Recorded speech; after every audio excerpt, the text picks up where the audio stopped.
Well, happy Friday, everybody. This is Colin Harper, one of the partners here with HPK Provident Advisors. I'm joined, as always, by Michael Kutch, our portfolio manager and CFA.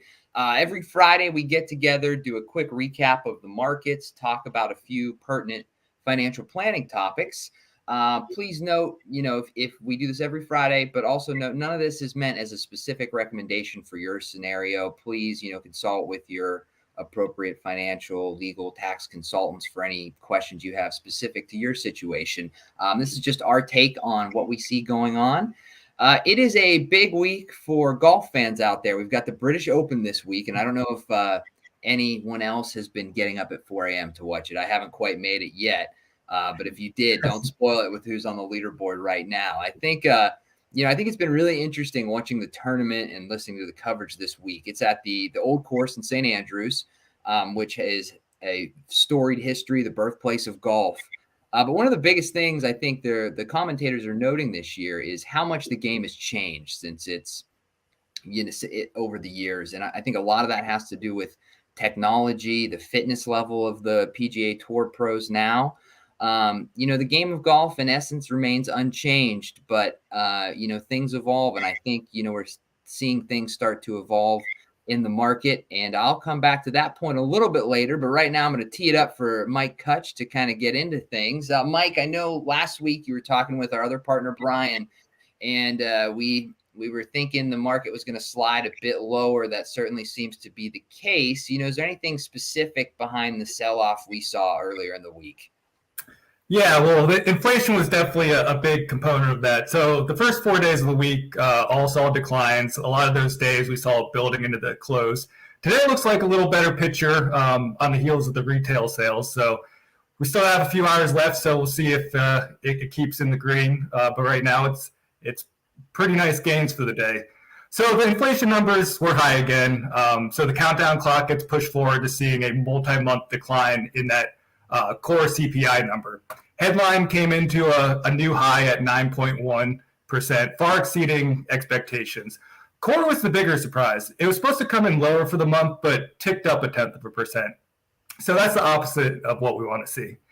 The increase in prices were pretty broad, but led by gas and food, not surprisingly. And then that rent component, which has really been catching up to where housing prices are. That's kind of a lagging component, so that's probably going to continue to increase in coming months. Then we got the PPI number, which is kind of a leading indicator for the CPI, because that's what corporations are paying on their input costs before it gets passed on to the consumer. So headline came in higher than expectations and last month's. However, core did come in below expectations in last month, so that's a good thing at least. That core number came down a little bit. The biggest contributor again was energy prices.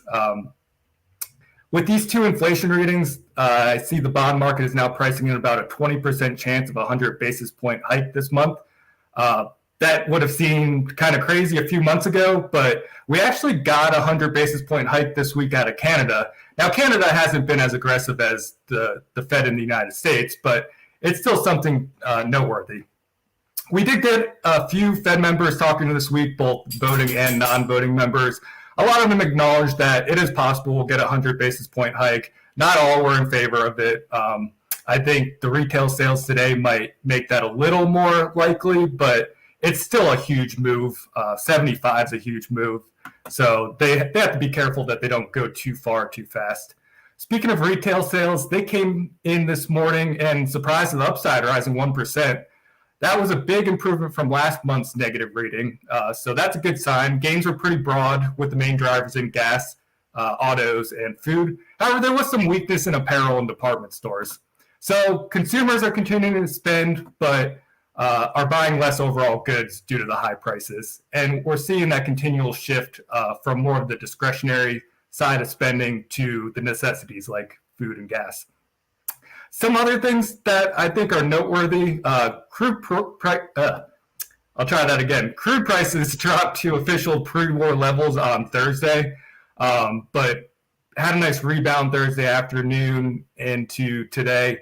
A lot of that's around, the drop is more of the recession fear side of it, but There's some hope that Saudi will be able to help out with supply, but there is some doubt whether they can really add that much to overall supply. I think I've heard they could potentially add 2 million barrels, but usually countries like to keep a little more reserve in case we get that hurricane or something along those lines. On a brighter note, gas prices have come down about 30 cents in the past month. So that wasn't really reflected in the inflation numbers this month, but they'll certainly seep into July's reading. We got a few earnings reports, mainly the banks, and a lot of the banks had similar narratives. JP Morgan came out with big net income loss. The main detractor was them building back up their loan loss reserves, which they depleted post-COVID. So now and it's typical for them to build that up once the economy starts to slow down. Investment banking continues to be pretty weak. We're just not seeing a lot of IPOs or mergers. Mortgage applications are down, obviously, with the high interest rates. That also slows down refinances. But overall, it was a little rosier picture than we heard from Jamie Dimon's hurricane statements about a month ago. The consumer and business spending continues to be strong. They're both in a pretty good shape balance sheet-wise. They have been increasing their credit both on the consumer and business side, but overall, they're pretty healthy, and they see that continuing for a little bit. The dollar continues to be a concern of mine. It continues to rise upward. It's at about 108. So that's going to be a big headline in earnings coming up, especially in those multinationals, which is specifically affects technology, who has a pretty large international exposure. Some of the treasury yield spreads, I talked about the 2 and the 10 last week. That just moved deeper into negative territory. It's sitting at about negative 0.2% when I looked at it earlier today. We've also been seeing a decline in that shorter term, the 3-month, the 10-year. Now, that's known as more like a better predictor for economic slowdowns and recessions, because that's more a reflection of what banks lend at on the short side and then the overall gauge of the economy on the long side. So that's come down about 2% in the last 3 months. It's still deeply positive at about 0.5%, but it's something to keep an eye on, because if that keeps getting narrower and narrower, it's less incentive for banks to lend. So less money in the economy. I think that's you covered a bunch of data points there, Mike, and it sounds like we've got a mixed bag, right? I think retail sales was definitely positive. I can attest to that. I think my wife made up a bulk of that 1% during Prime Day. I think many other people feel the same way too. So it's good to see that there are some, positive indicators out there. We've been talking about a lot of bad news for a decent amount of time now, and kind of where do these markers put us in talks of, I know we chatted a little bit about a chance for a mild recession. What do you think this means for the markets, these numbers? And do you think we are going to, is this going to drive us into a recessionary period? Yeah. So, this is what's going on right now. We've seen a very quick pivot from the Fed. If you remember, they were still buying bonds into March. And now they've pivoted to extremes on the other side. And we're on one of the most aggressive rate hike schedules since the 80s. Initially, it seemed like they were trying to emulate the 1994 into 95 schedule, but they've exceeded that so far. So in that era, they raised about 3% in the matter of 12 months. We're on pace to do 3% plus in about 8 months, while at the same time starting to let the balance sheet run off. So what that means, it's going to put continued pressure on economic growth over the next 6 to 12 months. It doesn't happen. It doesn't go into the economy immediately. The bond market has been pricing that in ahead of the actual hikes. So it has been seeping in, but it's likely to go further from here. Whether we get a mild recession or just see a decent slowdown in growth, either way, it's going to put some additional pressure on stocks. The real question is to what extent. To put it in perspective, a typical recession, the average recession, has a drawdown somewhere in the low 30% range at the index level. So it's my thinking that we're probably going to fall between the lows we reached a couple weeks ago at about negative 24%. That's 2% lower from here. and on the low end, around that low 30s range, so 32, 34%. So the markets have done a lot of the legwork. They've gotten closer to pricing in a mild recession.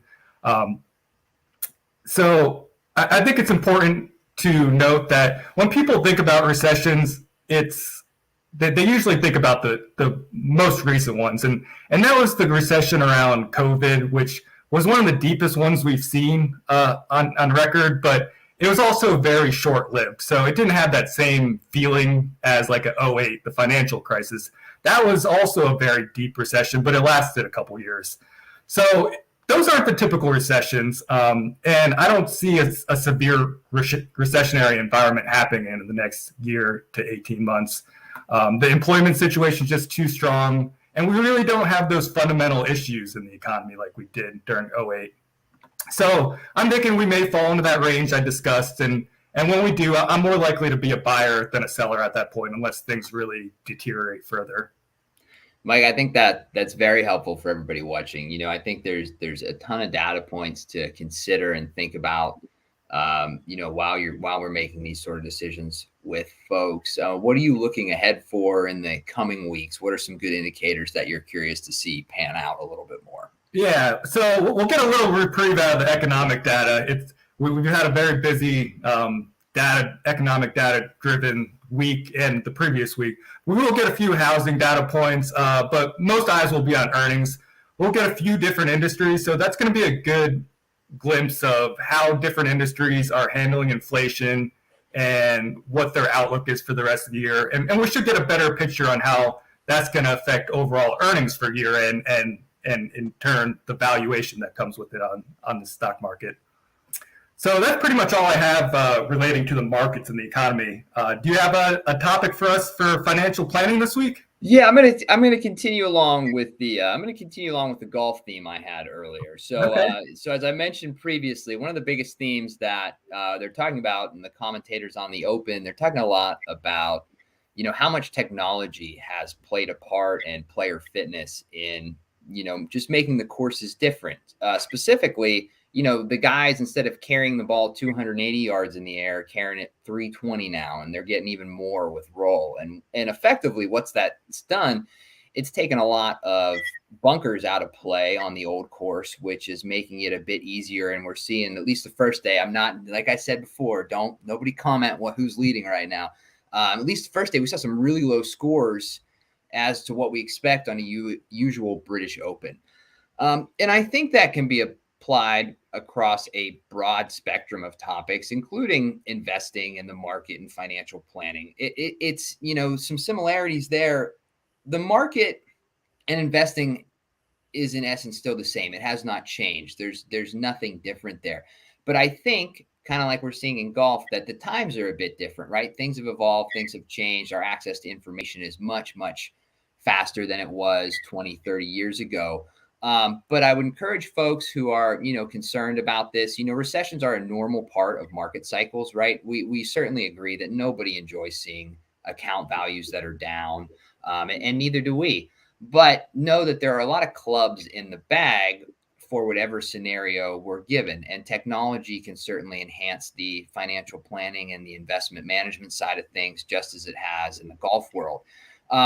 Just a couple ideas to think about. If you haven't met with your planner to do a formal financial planning review, we call ours the dream process. I would start there, and that can uncover a lot of things, and they will help us pick the right clubs for the right occasion. Further from that, if it's getting to a point where you're really starting to lose sleep at night, they make sand wedges for a reason, right? To get out of bunkers. And just like they have sand wedges in golf, we've got sand wedges we employ sometimes for folks depending on their needs. And some folks who are more risk adverse might not want to be exposed to, further downside. And that's definitely something we can talk about there. But, for a case by case basis, we would be happy to chat with you about what's going on on your golf course right now, and, what your specific situation is. But know that, in our opinion, this doesn't go to zero, right? We have recovered from every recession we've had prior to this. So we're batting 1,000 as a team. to use a baseball analogy instead of a golf analogy. So, we do have faith that it will come back, but we know we're still going to be in the bunker for a bit longer. That being said, with our clients, we're certainly we're having a lot of meetings and having a lot of discussions about what this means for them and their specific situation. We would encourage you to reach out to us if that's interesting to you, or, talk to your trusted advisor as well. In the meantime, we would love to thank you for joining us here at Q&A with HPK Friday Live. We'll be back next week as always. If you want to be added to our email list, just shoot us a message here on Facebook. Visit our website. We've got a contact form on there.